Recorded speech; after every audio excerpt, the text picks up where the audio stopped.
Hey FlossTube, it's Paula. Welcome back to my channel, Stitching in High Heels.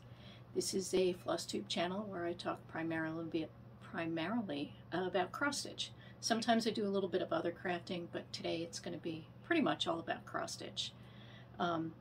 Welcome back to all of my regular subscribers. Thanks for hanging in there with me. I know it's been quite a while since I filmed anything, but everything's been good, just crazy.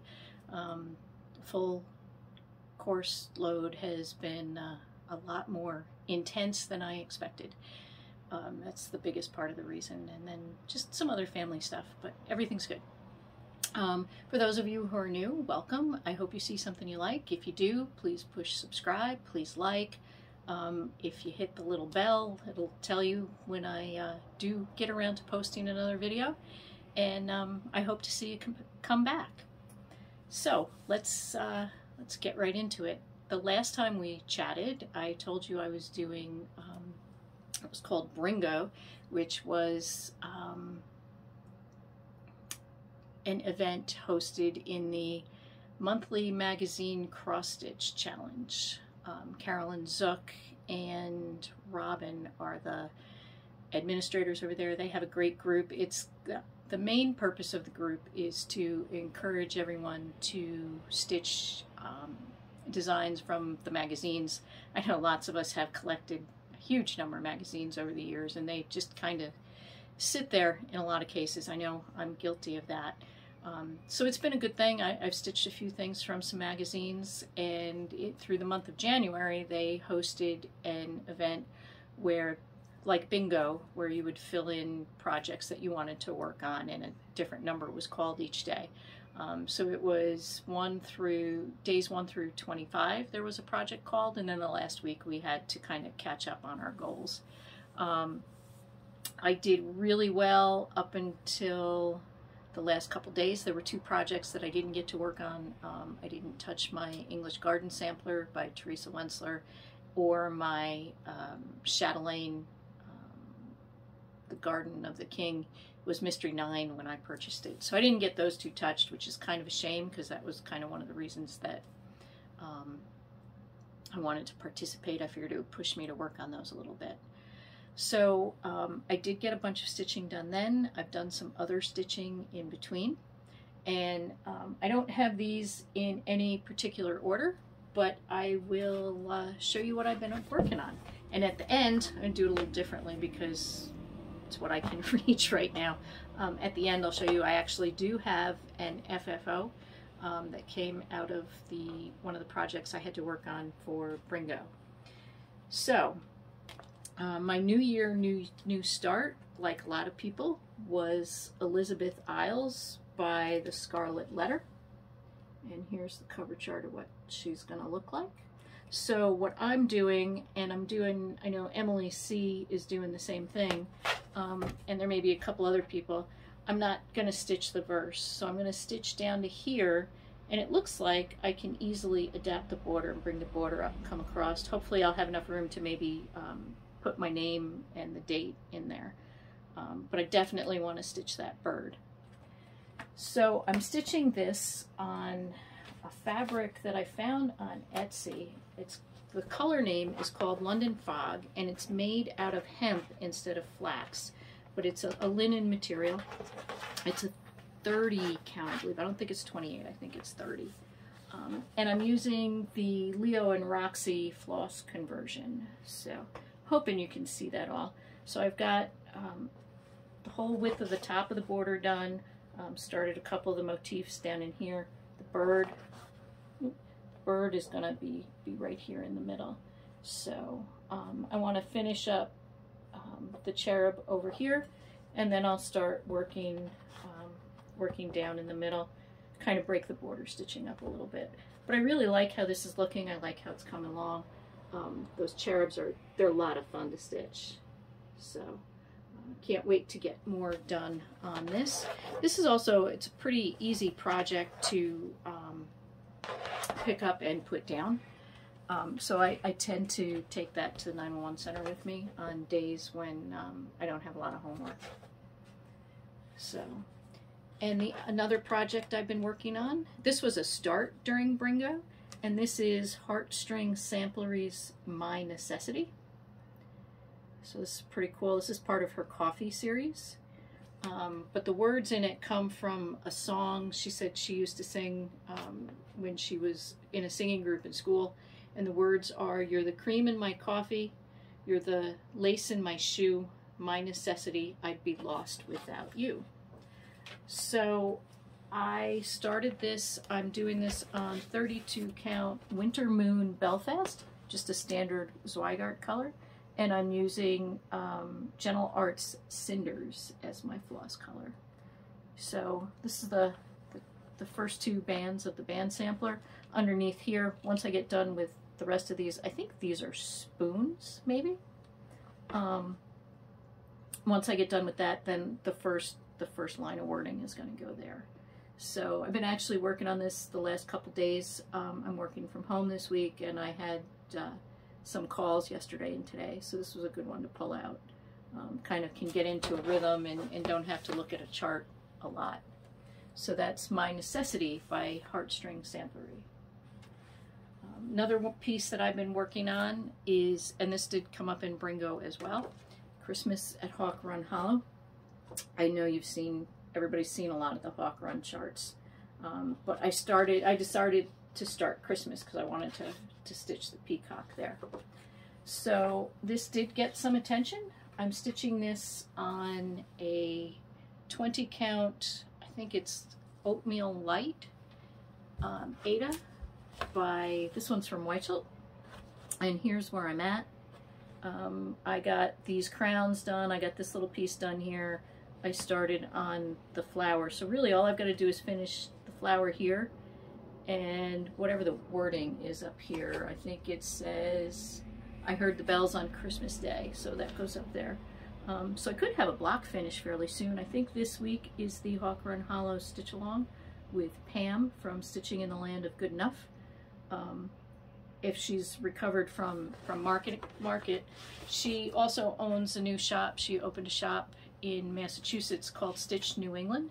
So she was at Nashville for market last weekend. So I'm sure she's really busy. I see things have been added to the shop website. I went looking for something today. So hopefully we'll be able to have the stitch along. Otherwise, I'll probably stitch on that on my own anyway. The next two pieces I'm going to show you are on the same piece of fabric. So I'll show you the cover art first. These are both by Misty Purcell from Luminous Fiber Arts, and they're part of her Gathering series. So the first one is Gathering Snowflakes. Cute winter piece, and I think that's what I stitched it for, was a wintertime piece. And then the other one is Gathering Clover, which is a springtime piece. So I'm stitching these on 32 count Lugana that Misty dyed, and I forget what color it is. It might be Salted Caramel. I'm not sure. I know I'm not, I think it's Salted Caramel. The chart calls for Sparrow, I believe, and I have a piece of that, but I like this color better with the thread choices I was using. So both threads that I'm using are Victorian Motto, and I apologize, I didn't write the name of this blue down, but this is Gathering Snowflakes. You can see the snowman there. And then over here is Gathering Clover. I worked on this one a little bit early in the week. I had a 9-1 shift, and I had some downtime without homework. And this is Pea Pickin' by Victorian Motto. So making quite nice progress on this. These are also nice ones to pick up and put down, being monochrome. So I do have all the other charts in this series. There's Gathering Acorns, Gathering Honey, and Gathering Berries. And I'm doing them all on the same fabric, and then I think I want to try to fashion a way to finish them as a cube. I have a regular fabric bottom on the bottom, but then I'll have one design on each side and one on the top. So that's my plan. Stick around. Might actually happen one of these days. Another piece that I worked on during Bringo is called, hold on, Deck the Paws by Twisted Willow Designs, and it is from the 2020 Just Cross Stitch Ornament issue, and it's this one here, but I'm making some changes on it. I'm doing it to changing the colors in the dogs to look like our two dogs. So this one's going to be black and gray, and this one's going to be like our Zoe, so it'll be black and white. And here's where I got on this one. I actually had some more done, and I ended up having to do some frogging. I got, my counting was off here. And this is just an old Silk Weaver solo piece of fabric that I had. Actually, I don't remember that it's a solo. I think it was like a vintage green or something like that. But this is quite an old piece of fabric. So good size for ornament cuts. I believe it's 32 count. Yeah, it's not 28. It's a 32. So there's that. I also started on, this was a start as well, on the 12th day by the Cat's Whiskers. This is an older chart. I think all of these are out of print now. And I think I found the copyright on this was like 2004. Somewhere I found that. I might be wrong, but so this was a cool piece. You could do these either as individual ornaments or all one piece, and I decided to do it as all one piece. I'm doing it on a piece of 32 count, just plain white opalescent by Zweigart, Belfast. And here's where I'm at. I'm using Weeks Dye Works Bethlehem is the color that I'm using. So I got all the wording done up here, which was all over one. That was a relief to have done. And then I got started on the border, and this is going to be the first day. So pretty pleased with my progress. Just have to remember to pull this one out every once in a while. Next up is, and I always get the name on this one wrong, To All a Good Night by Shepherd's Bush. I hope there's not too much glare on there. It's a regular photograph on the cover here. This is from, I think this is from 2020. They do an annual ornament kit, and I picked this one up. So it's using all the called for materials, because I did buy it as a kit. Came with the fabric and the threads and everything. And I almost showed it to you sideways. So here's where I'm at with that. So this is another fun piece. This would be a good piece to take along, because I can do all the outlining. There's hills down here. I can do all the outlining and then just do fill-in, which would be easy to have and not have to count. So, I also worked a little bit on Poppy by Nora Corbett Designs. This is part of her Pixie Couture collection. Hopefully there's not a lot of glare there. So she's all the stitching is done on this one. I'm working on the beads. And this one should come out in a couple weeks again when Pam has her Fancy Folk night for stitching. I couldn't work on it last time because I had to work, and beading is not a good thing to work on at the 9-1 Center. But during Bringo, I got, and I'm having trouble holding her here. Let's see, maybe that'll work. I got all this beading up in here done. So I've got beading down here in her dress, down along here, and on these little wispy things off to the side. So shouldn't take too much to finish her. I need to just sit down and get it done. So, and I'm looking forward to that. And then this is on a piece of 32 count Silk Weaver. I'm not sure if it's Fog or Sterling, one of the grays. And I have another one of the pixies that I'm going to put on the other side. I was thinking it was going to be Holly, but I just picked up Snapdragon. I'll have to see how the colors work on that one. And then I have Cinnamon Stars by Plum Street Sampler. I know you guys have seen this before. Lots of folks have been working on this one. And here's where I got on mine. This is on a piece of Picture This Plus. It's a 28 count, and I forget exactly what color it is. But I'm working down here on the fence part. And once I get done with the pumpkins here, I'll probably scoot up and do some more on the stars. But this is a nice, easy stitch. Really can't wait to get back to work on this. It'd be nice to have this one finished this year, maybe. depending on how things go and how much stitching time I get. I am taking a couple summer classes, so I may not have as much time in the summer as I thought I did. And here's another piece that I forgot to take out. This is the piece that I started last week during Pam's Fancy Folk Stitch Along, and I forgot to bring the cover chart up. So I'll have to see what I can do with my editing software, and hopefully I can get a picture of the chart in.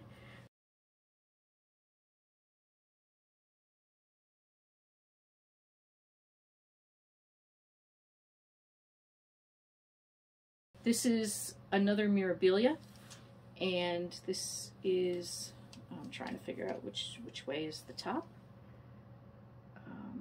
I think this is up. This is Garden Verses by Mirabilia. I put my board behind it here. So I'm doing this. I've had this kitted up for ages, and I'm doing it, I think this is a 32 count mushroom. I know it's a Lugana. Got a nice feel to it. I'm pretty sure the color I picked was mushroom. So this is kind of, I started right in the middle of the chart. That's part of her dress. Like I said, I will do my best to get a picture put in so you can see what it is. It's an older one. I think it actually might be one of the Mirabilias that's out of print. You can always find them, I shouldn't say always, a lot of them you can find on eBay and some of the Stash Unload groups on Facebook. So that is all my whips for now, but as I promised, I do have an FFO. So this is Spring Wildflowers, and this was a kit piece from the Silver Needle in Tulsa. They have a secret needle night, and they send you get a complete kit. It's usually a fairly low count fabric, if you can see there. And you stitch it with pearl cotton. They'll include some beads like they did here. And then you can also get an optional finishing kit, which I got for each. I was in this all last year, so I got the finishing kit for each project. And this one they gave you the option to do as a flat fold or a drum. So I followed the instructions. This is my first drum finish. This one I stitched since the fabric was fairly stiff, and I put interfacing on the back to kind of keep the stitches secure and keep the fiber fill from poking out through the fabric. I did use just fiber fill on this one. I have some that I want to do now that I did my first one, and I'm not so scared anymore of the drum finish.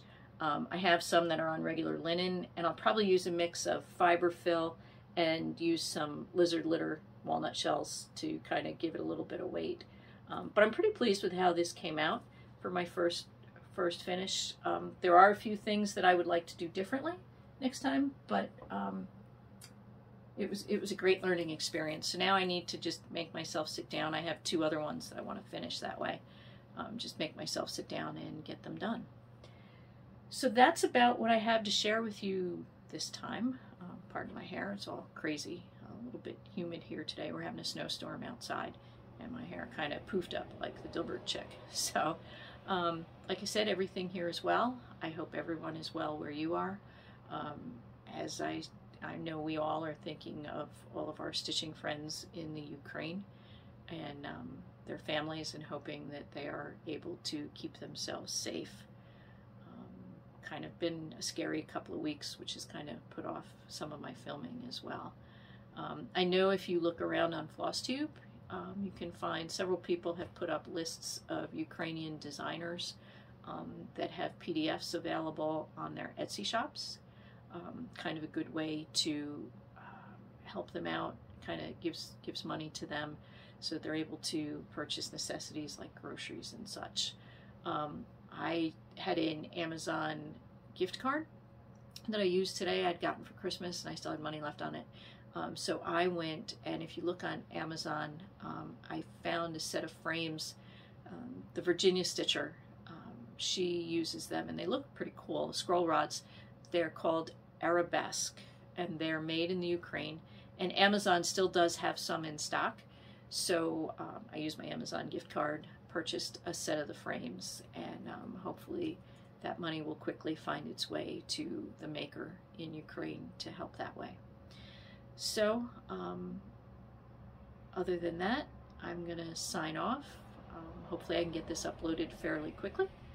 And be well, keep stitching, and don't forget to take care of yourselves. Bye now.